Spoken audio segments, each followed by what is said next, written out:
జగన్మోహన్ రెడ్డి గారికి ఎందుకు అర్థం కాలేదంటారు సార్? అంటే నిన్న ఇంత ఓటమి తర్వాత నిన్న ప్రెస్ మీట్ పెట్టారాయన.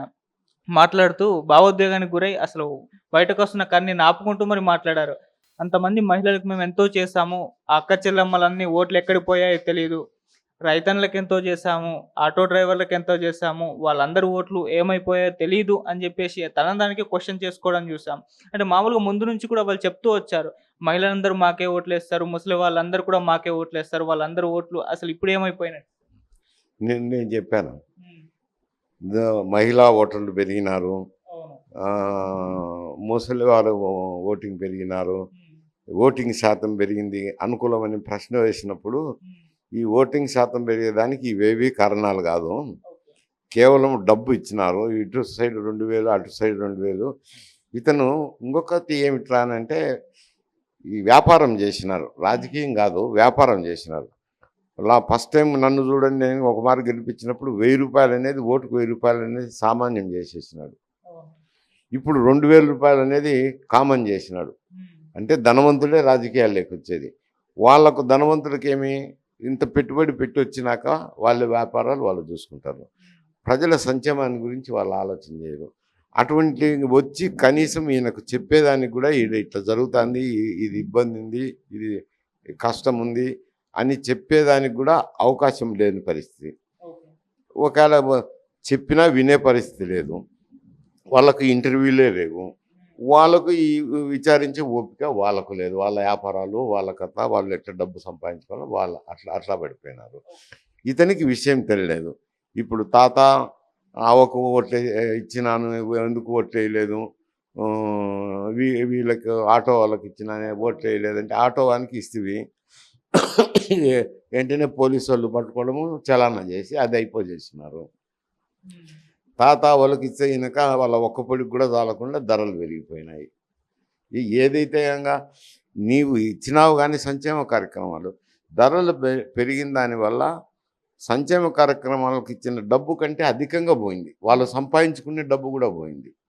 పోయి వాళ్ళు ఈ ఇచ్చిన డబ్బు వారికి ఊతం కాల, జీవనోపాధి కాల, ఈ నష్టమైంది. హ్మ్. వాళ్ళకు కూడా ఏమి ఒక విధమైన అభిప్రాయం ఏర్పడిపోయింది. ఆయన డబ్బు ఇచ్చినాడా? ఒకవేళ దాతృత్వంగా డబ్బు ఇచ్చింటే, తన సొంత డబ్బు ఇచ్చింటే, దాతృత్వంగా ఇచ్చినాడని, దాతృత్వం తీసుకున్న వ్యక్తులు దాతతో కొంచెం అవినాభావ సంబంధాలు ఉంటాయి. ఓకే. ఏదో పోతే సాయం చేసినాడో, ఆర్థిక సాయం చేసినాడో అని ఉంటుంది. హ్మ్. ఇక్కడ వచ్చింది, మేమిచ్చిన డబ్బు ఈ చేత్తో ఇస్తే, ఈ చేత్తో డబ్బు తీసుకుంటే, మా డబ్బు మాకే ఇస్తా అంటివి కదా, ఇచ్చేటప్పుడు నీ మెహర్బానీ ఏమిటి అనేది ఒకటి వచ్చింది కదా. హ్మ్. చిన్నప్పుడు మన డబ్బు మనకి ఇస్తున్నారు కదా అని సంక్షేమ పథకాలు ఇచ్చినారు, మేము ఓట్లు వేయాలనేది మొత్తం వాళ్ళు చూసింది ఏమిట్రానంటే, ఇతర పరిపాలన అంశాలను కూడా తీసుకున్నారు. అన్నీ స మనిషి అవైలబిలిటీ ఉన్నాడంటే, జనానికి అవైలబిలిటీ లేకుండా పోయినాడు. హ్మ్. వాళ్ళ ఎమ్మెల్యేలే, సార్ ఏదో పనుంది అటు ముఖ్యమంత్రి గారికి కాగితం ఇవ్వండి అంటే, మమ్మల్నే కలవలేదా, నీ కాగితం ఇచ్చేదని వాళ్ళు ప్రచారం చేసి పెట్టినారు. అంటే జనాలతో ఈయన కనబడడం లేదనేది ప్రజలు లేకపోయింది. హ్మ్. ఒకవేళ ఏదైనా ప్రోగ్రాంకి పోయినా ఏదో కర్టన్లు కడతారంట కనపడకుండా. ఓకే. మరి నువ్వు ఎందుకు పోయినట్టు ప్రజల్లోకి? ఏదో ఒక మీటింగులు మాత్రం ఉపన్యాసం చెప్పేటప్పుడు మాత్రమే కనపడుతుంది. అవును. ఆ ఉపన్యాసానికి వచ్చే జనాలు ఏమిటి? ఈ డబ్బులు పెడితేనే కానీ ఇప్పుడు ఉపన్యాసాలకు రావట్లేదు. రావటం లేదు జనాలు అవును. సభలకు. ఇంగా ఆ జనాలు వాళ్ళకేం పడుతుంది? వాళ్ళ పని వాళ్ళు ఏదో చూసుకొని హాజరేసినాం. ఏదో భోజనాలు పెట్టినారు, తిన్నాం, పోతంటారు. హ్మ్. నీ ఉపన్యాసం అంతా వినే ఓపిక లేదు. నీ ఉపన్యాసం అంతా చైతన్యవంతులు అయ్యేవాళ్ళు లేరు. హ్మ్. ఇవన్నీ ఈ నువ్వు చేసిన పనులు అవి ప్రజలకు ఉపయోగపడినాయా లేదా? పరిపాలన ఎట్టుంది? ఇవన్నీ చూసుకోకుండా వాళ్ళ డబ్బు వాళ్ళకిచ్చి నేనేదో దాతృత్వం చేసినానని మీరు ఎందుకు వేయలేదన్నట్టు మాట్లాడడం అనేది అది తప్పు. అది అవగాహన లోపం అంటాను. ఓకే. సరే ఇటు వైసీపీ ఘోర పరాభవం పైన వైసీపీ మాజీ ఎమ్మెల్యే జగన్ గారి మేనమామ రవీంద్రరెడ్డి గారు స్పందించారు. టీడీపీ చంద్రబాబు నాయుడు గారు ఈవీఎం ట్యాంపరింగ్ చేశారు. అందుకే ఇంత మెజారిటీ వచ్చింది. ఇన్ని సీట్లు గెలుచుకోగలిగింది. వైసీపీ ఇంత తక్కువ ఓట్లకే పరిమితమైంది. ఇది కేవలం ఈవీఎం ట్యాంపరింగ్ చేయడం కారణంగానే అని చెప్పేసి ఆయన ఆరోపించడం చూస్తున్నాం సార్. మరి దీన్ని ఏ విధంగా చూస్తారు? ఇప్పుడు ఆయన శాసనసభ్యుడు. అవును. వాళ్ళు ప్రభుత్వం పరిపాలించినారు. హ్మ్. ఈవీఎం మిషన్ ఎట్లా పనిచేస్తుంది అనేది తెలియకపోవడము అని అంటే వారి అజ్ఞానానికి నిదర్శనం. ఎందుకంటున్నాను అని అంటే ఈవీఎంలు ట్యాంపరింగ్ చేయడం అనేది అంత సులభమైన సమస్య కాదు. మన దేశంలో తయారయ్యే ఈవీఎంలు ఏ యూనిట్కి ఆ యూనిట్ స్వతంత్ర యూనిట్. దానికి రిమోట్ పెట్టేదానికి కానీ ఇంకొక సాధనంతో కంట్రోల్ చేసే అవకాశమే లేదు. ఆ ఈవీఎం స్వతంత్రమైన యూనిట్. చాలా పకడ్బందీగానే తయారు చేశారు. నేను రాజ్యసభ మెంబర్గా ఉన్నప్పుడు ఢిల్లీలో ఈ సమస్య వచ్చింది. ఒక ఆయన టెక్నికల్ ఎక్స్పర్టే ఈవీఎంలు ట్యాంపర్ చేసిందని చూపించాలా, ట్యాంపర్ చేసేదానికి అవకాశం ఉందని చూపించాలా, దేశానికి ఎన్నికల కమిషన్ దృష్టికి తీసుకోవాలని ఒక మిషన్ తస్కరించినాడు. నిజంగా అంటే ప్రజల శ్రేయస్సు కోసమే తస్కరించినాడులే. ఏదో దాని మీద డబ్బులు సంపాదించుకోవాలనో ఏదో చేసుకోవాలని కాదు. లండన్కి తీసుకుపోయి దాన్ని హ్యాక్ చేసినారు. అంటే చిప్లు ప్రోగ్రామింగ్ మార్చినారు. ఇక్కడ తీసుకొచ్చి ఇది హ్యాక్ అవుతుంది అని అంటే అప్పుడు ప్రతిపక్ష కాంగ్రెస్ పార్టీ కాకుండా ఇతర పార్టీల నాయకులందరినీ కూడా నా క్వార్టర్స్లోనే సమావేశం ఏర్పాటు చేసినాం. ఏర్పాటు చేస్తే ఆ ఈవీఎం పెట్టినారు. బటన్లు నొక్కితే ఏ బటన్ నొక్కినా కానీ అన్నీ కాంగ్రెస్గా పోతుండే. కాంగ్రెస్ పోతుంటే ఇదేంది ఇంత ఘోరము, ఇట్లయితే కనుక మా ప్రజాస్వామ్య కూని అవుతుంది, మనం కలవాల్సిందే ఎన్నికల కమిషన్ దృష్టికి తీసుకోవాల్సిందే అని ఆ మిషను అతన్ని తీసుకెళ్ళి ఎన్నికల కమిషనర్ దగ్గర అది ఏర్పాటు చేయించినారు. వాళ్ళు చూసిన తర్వాత ఇవి అవేదానికి అవకాశమే లేదు అని వాళ్ళు ఒక సిస్టమ్ చెప్పారు.